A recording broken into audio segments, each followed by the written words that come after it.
जी हाँ, यहाँ जो लिखा हुआ 20 मिनट 20 से 25 हुआ, आपकी पार्टी का समय जाएगा, आपकी पार्टी का समय जाएगा। बोले आप मेरे पार्टी के समय में दे दो, 2 मिनट में और खत्म करें। प्लीज साहब, मैं बोल रहा हूँ 2 मिनट में और पार्टी के समय में 3 मिनट, 2 मिनट में और खत्म करें। सर, ये 123 एकर्स, 123 प्रॉपर्टीज जो बिल्कुल रिलीजियस प्रॉपर्टीज है। ये लुटियंस दिल्ली जब बना रहे थे, न्यू दिल्ली जब बना रहे थे 1910 में, अंग्रेज गवर्नमेंट ने पूरा का पूरा ये एरिया अक्वायर किया था। जब मुसलमान जाके उनके मिले, वो बोले कि ये 123 प्रॉपर्टीज वक्फ के पास ही रहेंगे, पोजीशन उनके पास ही रहेगा, बट गवर्नमेंट का नाम रहेगा जब तक ये सिटी नहीं बन जाती। बनने के बाद उन्होंने दोबारा वापस उसको वक्फ को दिया था। आज भी, जब से लेके आज भी 123 प्रॉपर्टीज ये पोजीशन वक्फ में ही है, बिल्कुल वक्फ में ही है। और जब 2013 में गवर्नमेंट 2013 में जब इसको डी नोटिफाई करने की बात आई, सरकार ने हाई कोर्ट ने सरकार को बोला था कि आप जल्द से जल्द इसका रिजॉल्व करो।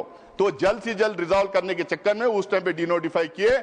आज इन्होंने 1 मैन कमीशन बनाया था, उसका रिपोर्ट सबके सामने क्यों ना रख देते, उसको पारी कर दिया। 2 मैन कमीशन बनाया था, उसका रिपोर्ट रख दीजिए लोगों के सामने, आपको पता चल जाएगा वो प्रॉपर्टीज हैं या ना है। ये झूठ बोलना, लोगों को गुमराह करना, मिसगाइड करना बंद करें। दूसरा सर, ओके सर, ओके खत्म हुआ सर। दूसरा सर, नहीं खत्म हुआ, मेरे हमारे पार्टी का टाइम ले रहे हैं सर। जितना उन्होंने बोल दिया, येलोपी ने बोल दिया, येलोपी ने बोल दिया सर, येलोपी ने बोला। दूसरा केरला की बात ये करते हैं, केरला की बात ये करते हैं। मैं इनको ऑथेंटिकेट करने के लिए कहता हूं, वक्फ बोर्ड कभी ये नहीं क्लेम किया उनकी प्रॉपर्टी है। कोर्ट ने 2 टाइम ये डिक्लेयर किया वक्फ प्रॉपर्टी है, तीसरी बार जुडिशियल कमीशन ने कहा वक्फ प्रॉपर्टी है। लेकिन मैं आज भी यहां पे कहता हूं, कांग्रेस पार्टी की तरफ से मैं कहना चाहता हूं, जितने गरीब लोग वहां रह रहे हैं, जो फिशरमैन है, पूरे इंडिया की तरफ से मैं कहना चाहता हूं, जो फिशरमैन है, जो गरीब है, जिन्होंने जमीन खरीदी थी, कुछ लोग ऐसे ही रह रहे हैं, उनका इंटरेस्ट प्रोटेक्ट किया जाएगा, उनको वो जमीन दिलाई जाएगी। लेकिन वक्फ बोर्ड को बैन करना बंद करें। डॉक्टर धन्यवाद। No nothing sir. Doctor Radha Mohan Das Agarwal, no more, no please. उन्हें बैठा दें, नहीं जा रहा, बैठाएं। आप बोले। माननीय उपसभापति महोदय, बहुत ध्यान से मैं नासिर साहब को सुन रहा था। वो किसी शायर ने कहा है, तू इधर उधर की न बात कर, तू बता कि कारवां कहाँ लुटा। मैं बताऊंगा इन्हें कारवां कहाँ लुटा है। जरा मेरा भाषण समाप्त होने दीजिए, मैं ठीक से इन्हें एक्सपोज करने वाला हूं। जी प्लीज। माननीय उपसभापति महोदय, अच्छा डिस्कशन आप चलने दें। मैं इनकी बातों को सुन रहा था और मैं इस सदन के संज्ञान में लाना चाहूंगा। माननीय सदस्य सैयद नासिर हुसैन जब इस बारी राज्यसभा में चुने गए, जब ये इनके जीत की घोषणा हुई, मैं उस समय कर्नाटक के बेंगलोर में था। कर्नाटक की विधानसभा में पाकिस्तान जिंदाबाद के नारे लगाए गए थे। भारतीय जनता पार्टी के कार्यकर्ताओं ने विरोध किया, उनको पकड़ करके जेल में भेज दिया गया। भारतीय जनता पार्टी के कार्यकर्ता जो इस पाकिस्तान जिंदाबाद के नारे का विरोध कर रहे थे, उन्हें जेल में भेज दिया गया और इन्हें प्रचित किया गया। ये लोग, बैठाइए इनको, इन्हें बैठाइए, ये बोल नहीं सकते। बैठ जाओ, बैठो। आपस में बात नहीं, प्लीज प्लीज। आप बैठो, बैठो प्लीज। आपस में बात नहीं, आपस में बात महोदय। आप चेयर को संबोधित करें, नहीं चेयर को संबोधित करें। सभापति महोदय प्लीज, आप चेयर को संबोधित करें। सभापति महोदय, आज देश के लिए गौरव का दिन है। देश के आम मुसलमान के लिए, देश के गरीब मुसलमान के लिए, देश के पसमंद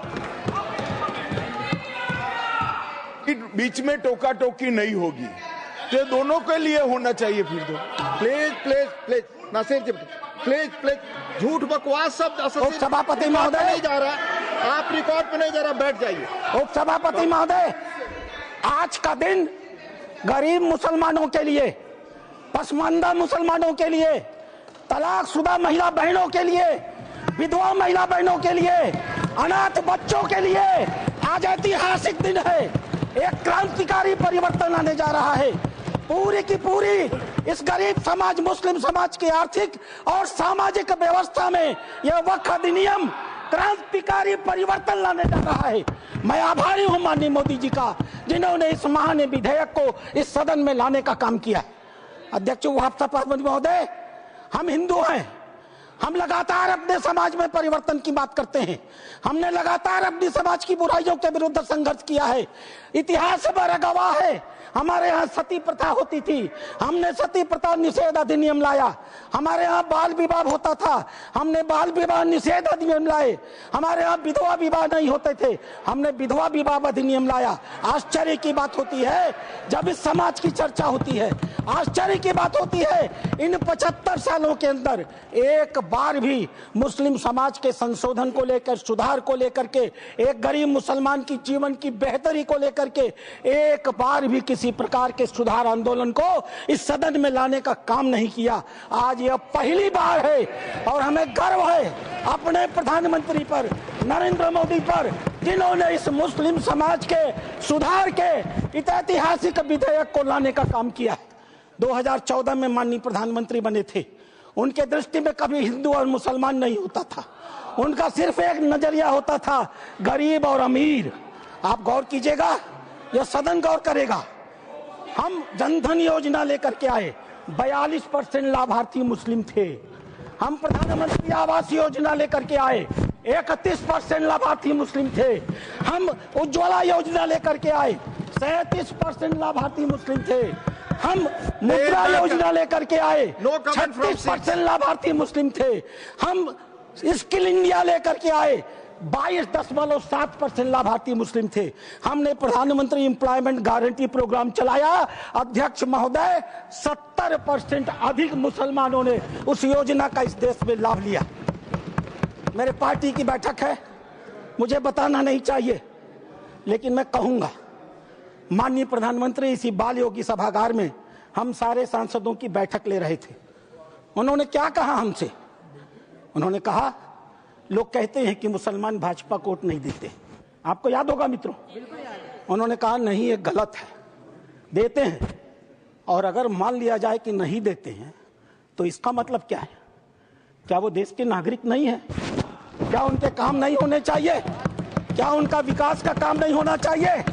हम सारे सांसदों को उन्होंने मीटिंग में कहा, अपने काम को करते समय कभी हिंदू और मुसलमान न करना, विकास की धारा सारे समाज पर समान रूप से पहुंचाने की बात कही। उन्होंने दूसरी बात कही, मैं पूरे देश को 2047 में विकसित भारत का सपना दिखाता हूं। क्या 20% मुसलमान अगर देश का पिछड़ा रह जाएगा तो क्या भारत का विकास का सपना पूरा होगा? नहीं। हमें भारत के विकास का मतलब है 20% मुसलमान के विकास की भी योजना बनानी है। यह कल्पना माननीय प्रधानमंत्री ले सकते हैं। आजादी के 75 सालों के अंदर इस कल्पना को लेकर इस देश में कोई नहीं आया था। और तीसरी बात उन्होंने कही, सरकार के, और सबसे महत्वपूर्ण बात है, सरकार के स्तर पर सरकार जो कुछ भी कर सकती है मुसलमानों के जीवन की बेहतरी के लिए हम करने का प्रयास करेंगे, लेकिन मुस्लिम सामाजिक संस्थाओं की भी रोल होनी चाहिए। ये मुस्लिम पर्सनल लॉ बोर्ड की भी भूमिका होनी चाहिए, यह जमायत उलेमा की भी भूमिका होनी चाहिए, यह वक्फ कमेटियों की संपत्तियां जो पड़ी हुई हैं उनकी भी मुसलमानों की जिंदगी को बेहतर करने में भूमिका होनी चाहिए। यह बात आज की नहीं थी, ये लोकसभा चुनाव के 6 महीने पहले की बात है अध्यक्ष महोदय। उस समय वो कल्पना लेकर चल रहे थे कि अगर हमने मुस्लिम वक्फ की संपत्तियों का बेहतर उपयोग कर लिया, पारदर्शी उपयोग कर लिया, उनकी आय को बढ़ा दिया, उनके ऊपर जो कब्जा करके लोग बैठे हुए हैं उन कब्जेदारों को हटा दिया, तो स्वाभाविक रूप से जो अकूत संपत्ति पूरे भारत में मुसलमानों के पास आएगी, हम उसका इस्तेमाल गरीब मुसलमानों की शिक्षा के लिए, जीवन की बेहतरी के लिए, उनके मुसलमान महिलाएं दर बदर भीख न मांगे, अपनी इज्जत का समझौता न कर सकें, कोई बूढ़ी मुस्लिमरा रात को खाली पेट सोने के लिए मजबूर न हो, हम उसके लिए व्यवस्था करके लाएंगे। और वस्तुतः अध्यक्ष महोदय, वक्फ अधिनियम की जो ही माननीय गृह मंत्री ने घोषणा किया, पूरे देश में तूफान आ गया। आश्चर्य होता है, वक्त की घोषणा भी नहीं हुई, कानून सामने भी नहीं आए, विरोध शुरू हो गया। तुम्हारी मस्जिदें कब्जा कर ली जाएंगी, तुम्हारे दरगाह कब्जा कर लिए जाएंगे, तुम्हारे कब्रिस्तान कब्जा कर लिए जाएंगे, तुम्हारे मदरसे कब्जा कर लिए जाएंगे। मैं एक पत्रक लेकर के अध्यक्ष महोदय आया हूं। केरल और कर्नाटक की एक आतंकवादी संस्था है PFI, माननीय गृह मंत्री को आभार प्रकट करता हूं, उन्होंने बैन किया है। PFI की एक दूसरी संस्था है SDPI। आज SDPI, मेरे पास पर्चे हैं, मैं गृह मंत्री को सौंपूंगा और आपको भी दूंगा। आज SDPI पूरे देश में, मेरे पास राजस्थान के पर्चे आए हैं जहां SDPI सबसे कमजोर है। पूरे देश में पर्चे बांटे जा रहे हैं और बताया जा रहा है कि ये वक्फ कानून अगर आ गया तो मस्जिदों पर भाजपा सरकार कब्जा कर लेगी। आखिर क्यों? लेकिन ये लोग भूल गए, नरेंद्र मोदी किसी और मिट्टी के बने हुए हैं। आपके विरोध से वो डरने वाले नहीं थे।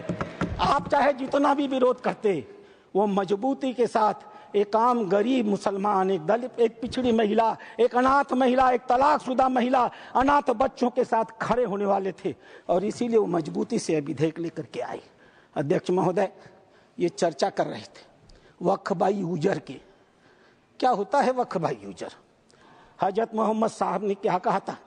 आपके पास अपनी कोई संपत्ति हो तो दूसरों को भले के लिए दान करो। हदीसों ने क्या लिखा था? यदि किसी व्यक्ति के पास अपनी संपत्ति है, उस संपत्ति का एक हिस्सा वो दान कर सकता है, उसके लिए मुतवल्ली बना सकता है, उसके आय के साधन कैसे होंगे लिख सकता है, आय से होने वाली आय किस वर्ग के उपयोग में आएगी उसके भी निर्देश दे सकता है। What is this Waqf by user? किसने आपको संपत्ति दी? किसने आपको संपत्ति दान की? किसके मन में मनसा थी कि अल्लाह को दे दिया जाए? एक भी आदमी ने वक्फ बाई यूजर की संपत्ति वक्फ के अधिनियम के तहत नहीं दी। जैसे फिल्मों में गुंडे हुआ करते थे, जिस औरत पर हाथ रख दी वो औरत उनकी हो गई। इसी प्रकार से इन वक्फ बोर्डों ने भू माफियाओं की तरह काम किया। जिस जमीन पर हाथ रख दिया इन्होंने, वह जमीन उनकी हो गई। आज इस मानसिकता से ये काम करते हैं। जमीनों पर मैं कानून लेकर के आया हूं। अध्यक्ष महोदय, इसी सदन में माननीय सदस्य झूठ बोल रहे थे, असत्य बोल रहे थे। 1995 का यह एक्ट है, धारा 40, द बोर्ड में इटसेल्फ कलेक्ट इंफॉर्मेशन। बोर्ड स्वतः इस बात की सूचना इकट्ठी कर सकता है यदि उसे इसका कोई कारण महसूस होता है कि यह वक्फ की प्रॉपर्टी है। आगे क्या करेगा? And it any question arises whether a particular property is a waqf property और not, whether a waqf is a Sunni or Sikh board. After making such inquiry as is deemed fit, decides the question. संपत्ति पर हाथ रख दो, किसी भी संपत्ति को वक्फ बोर्ड की संपत्ति कह दो और वक्फ बोर्ड खुद ही तय कर लेगा कि वो संपत्ति वक्फ की है कि नहीं है। और जिस बेचारे की संपत्ति ले ली जाएगी उसको पता ही नहीं चलेगा। और अगला वाक्य क्या है? The decision of the board on the question under section 1 shall, unless revoked by tribunal, shall be final. Tribunal ने अगर उस निर्णय को बदला नहीं तो वह डिसीजन फाइनल होगा।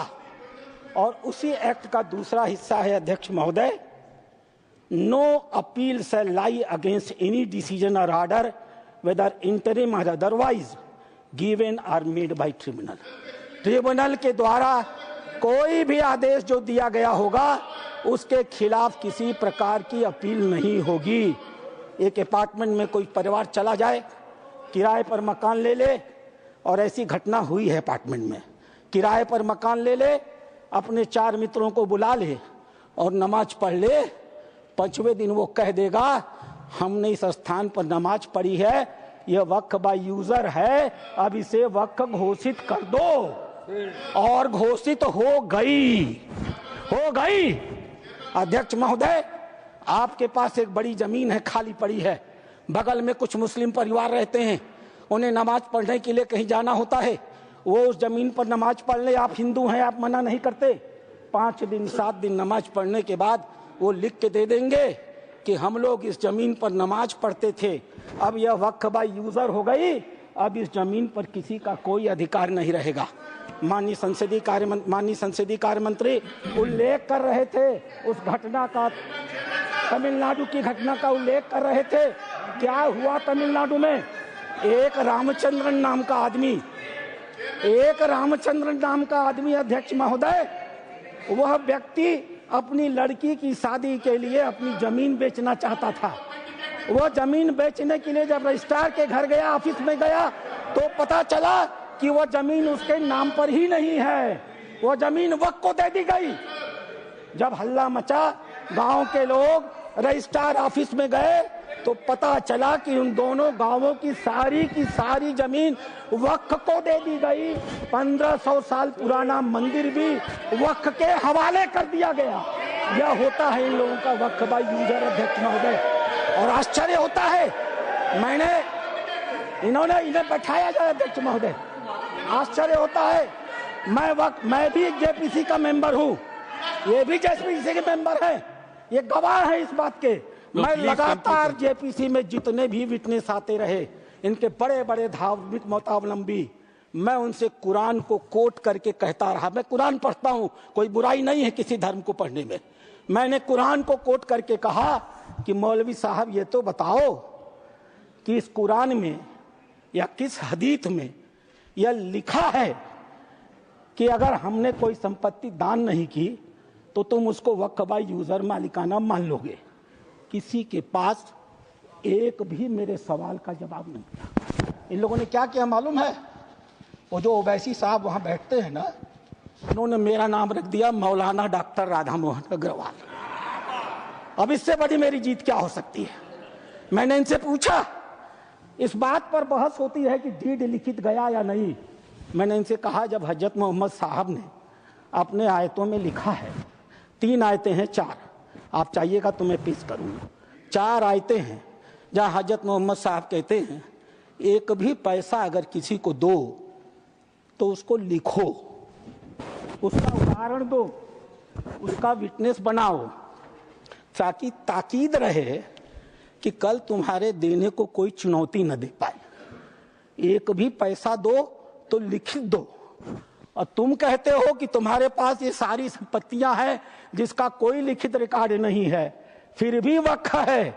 मेरे एक भी सवाल का जवाब, मैं उस कमेटी की बातों को बोलता नहीं, लेकिन चूंकि इन्होंने कमेटी का उल्लेख कर दिया इसलिए मैं इन्हें एक्सपोज कर रहा हूं। मेरे एक भी प्रश्न का जवाब ये लोग नहीं दे पाए।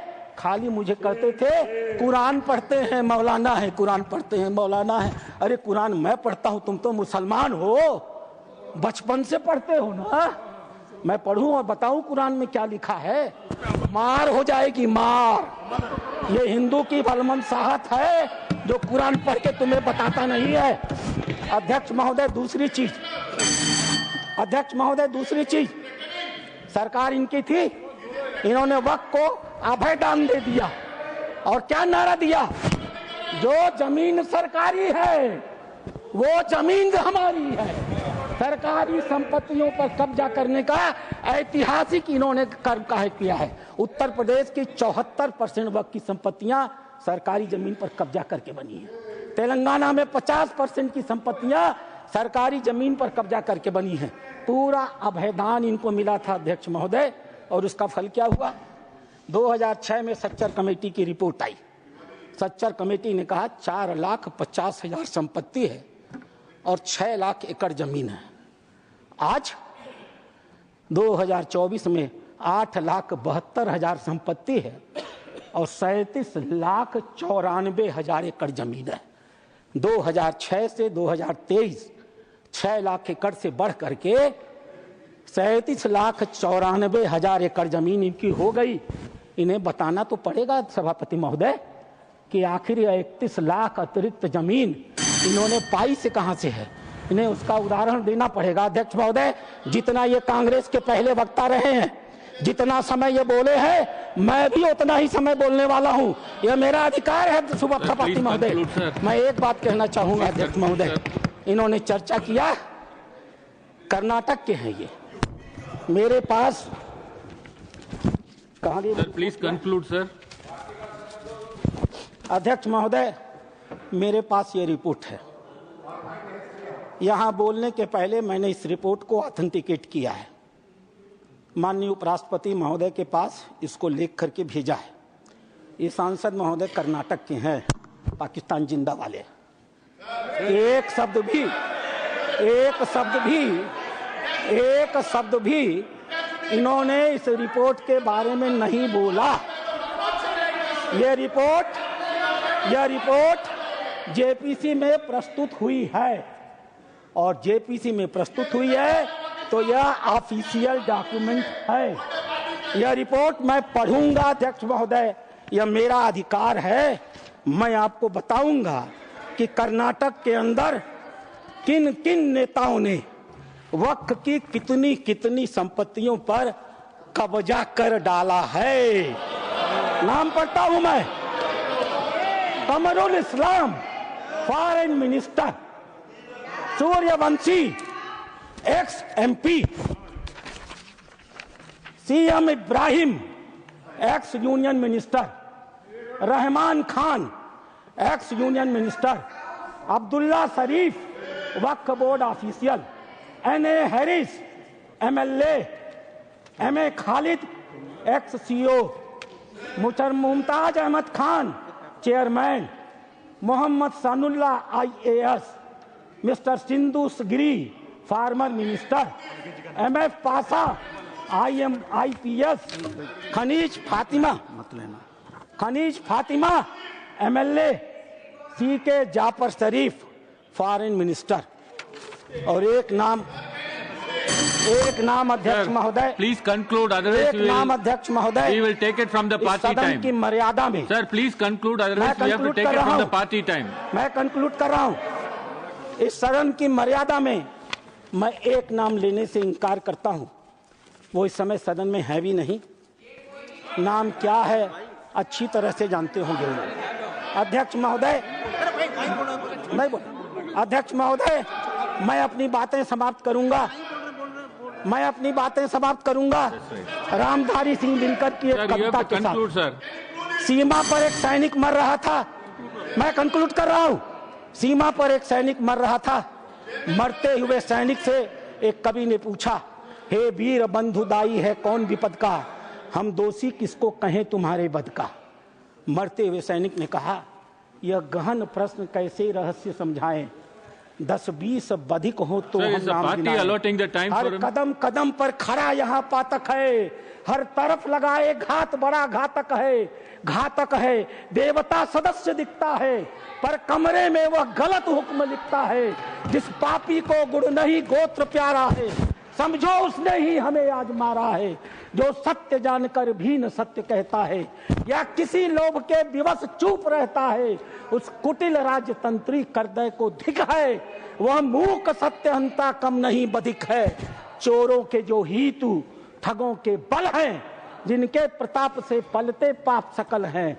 जो छल प्रपंच सबको प्रश्रय देता है, या चाटुकार जन की सेवा लेता है, यह पाप उन्हीं का हमको sir please conclude sir. Bharat अपने ही घर में हार गया है।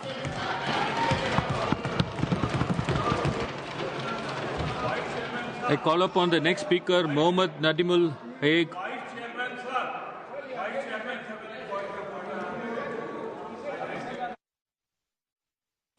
Please tell the rules, sir.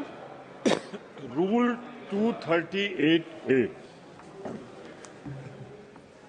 मैंने बहुत ही विनम्रता से इंतजार किया और सदन में जो एकेडमिक डिस्कशन चल रहा है ये चले शांतिपूर्वक। इस पे मैं एक बात सिर्फ आपको 238A, कोई सदस्य किसी अन्य सदस्य के खिलाफ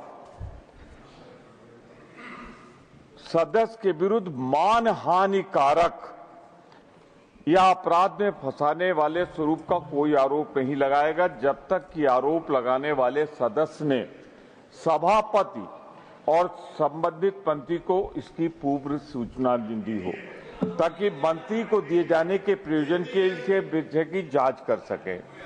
मानवर परंतु सभापति किसी समय सदस्य को कोई ऐसा आरोप लगाने से मना कर सकेगा या आपकी राय में आए ऐसा आरोप राज्यसभा की गर्मी को घटाने हो वाला हो या आरोप को लगाने का कोई जनसिद्ध नहीं होता। आपसे फैसला नहीं चाहता हूं, मैं फैसला उनसे चाहता हूं। मानवर एक मंत्री का ये आचरण एक मंत्री का ये आचरण। मानवर जो इन्होंने आरोप लगाया है श्री नासिर हुसैन पे, उनको कोई सूचना नहीं दी गई, मंत्री को कोई सूचना नहीं दी गई। मेरा सिर्फ आग्रह है कि चर्चा शांतिपूर्वक चले, इसलिए ऐसा कोई आरोप न लगाया जाए जिससे राज्यसभा की गरिमा गिरे, और ये जो आरोप लगाया गया है इससे राज्यसभा की गरिमा गिरती है। 1 minute, सर प्लीज। मान्यवर, माननीय सदस्य नासिर हुसैन पर कोई आरोप नहीं लगाया। उन्होंने इतना कहा कि ये जीते तब पाकिस्तान जिंदाबाद के नारे लगे। इनमें इन पर क्या आरोप है? नारे तो किसी और ने लगाए, मगर नारे क्या लगे? पाकिस्तान जिंदाबाद के लगे। क्यों लगे?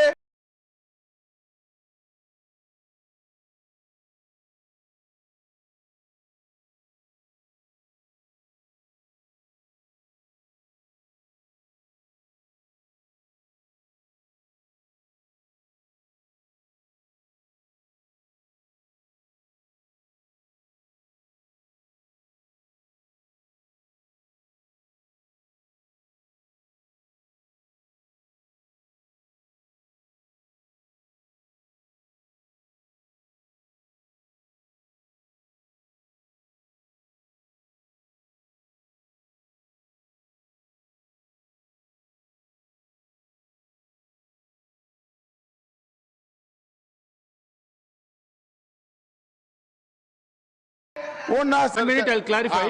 He has already submitted his authenticated. My name is called. My name is taken, sir. Sir, My name is taken. Sir, that I just given. Sir, that is what. Sir, Sir, when that is this what- incident happened. Sir, that is sir, what- Sir, when this incident happened, none of the people, those who were present, except one journalist, I don't know from where he came, only he heard this. After that, nobody Sir. else heard this. Then, even then, on air, I told my Sir, government. I nothing- requested my government Sir, that if somebody has done that, Sir. he has to be arrested and tried Sir, according to nothing the will go law on of the record. land. Sir, nothing will go on record. I'll call upon the next speaker, Mohammed Nadimul Haq, to speak in Urdu. Sir, you have 25 minutes.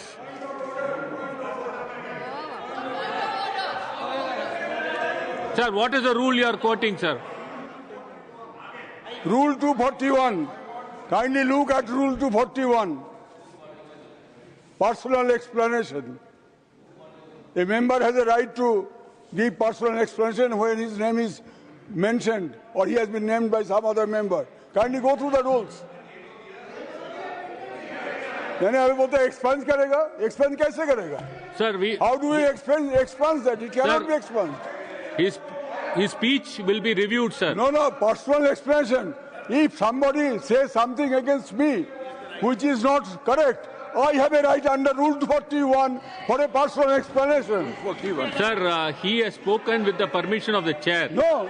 Sir, and we If will review his I am in speech. the dark.